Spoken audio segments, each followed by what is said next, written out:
Hey everybody, welcome to the show. I'm the host Sean, and today I have a special guest with me, Jacob. How you doing, brother? I'm doing good. Thank you for having me.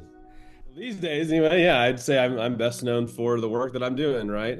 So we're building a classical Christian humanities curriculum. So, one big question here: how did you get on this topic? Kind of an accident, I guess, right? So I was, teaching, and a friend of mine in Kansas, we were chatting, and he's like, "Yeah, I just got on this thing called Substack," and I'm like, "I don't know what a Substack is," but of course I got on there and like, all right, I'll give it a whirl. And so I created Substack. I didn't have any particular plan. So I thought, well, okay, and so I just started doing more and more of that. And eventually it turned into, oh, this is a thing now. Like, this is the thing. And so I think God led me into it. I didn't have any kind of grand scheme at first, but I found out this is where my life is heading. So. Amen. I think it's great. Ready? How would you define the study of humanities, Jacob? Yeah. Sometimes it's a little nebulous, right? Like trying to define that. I think a lot of times people talk about the liberal arts and the humanities almost like they're the same thing, and they're not. I mean, they run in the same crowd, so to speak, right?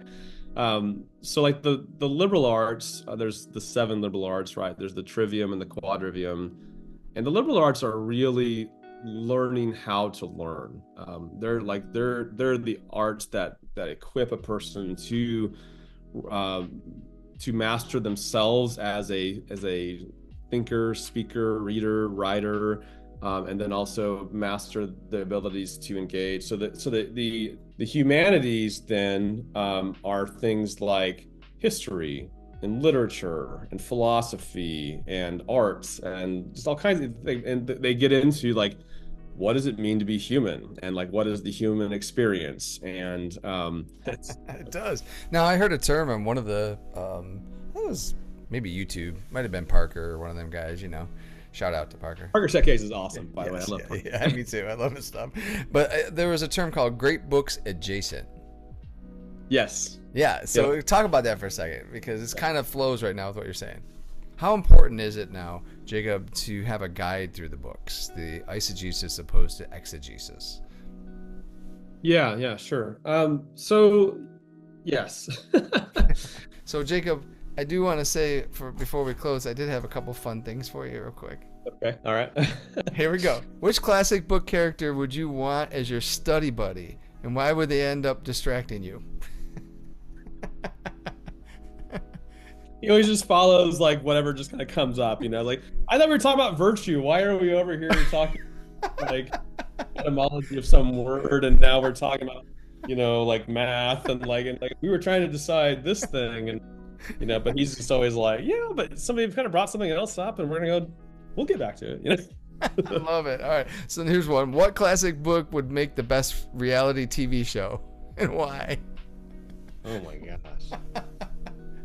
I would be played by Hugh Jackman because I've always wanted to be Wolverine. Oh, nice. I love it. I love it. All right. Now, this is a little different one. If literary characters had social media accounts, who would have the most followers? Because you know what works on social media is irritating the heck out of people. Like, those are the accounts that, like, people are just constantly badgering other people. And like, yeah, I mean, Socrates is literally like the king. He's the gadfly. So like, I think he'd have wicked X account, man, where he just I mean, like, they would be trying to hack his account constantly and burn him to the ground because he just keeps destroying everybody. I love it. That'd be crazy, right? That'd be so cool, wouldn't it? I did actually right before I went into my dissertation defense Yeah. video and my suit and tie and everything, doing nunchucks, and like saying, I think I'm ready for my dissertation defense now. Amen. Thanks, Jacob. Well, everybody who's been watching, appreciate it. And just get a hold of Jacob, find him on Substack and so forth, like I said, and all the links I'll put down in the descriptions down below. And Jacob, I just want to say thanks for coming on the show, man. Really appreciate you, brother. Thanks for having me. I really appreciate it. It's fun talk. No problem.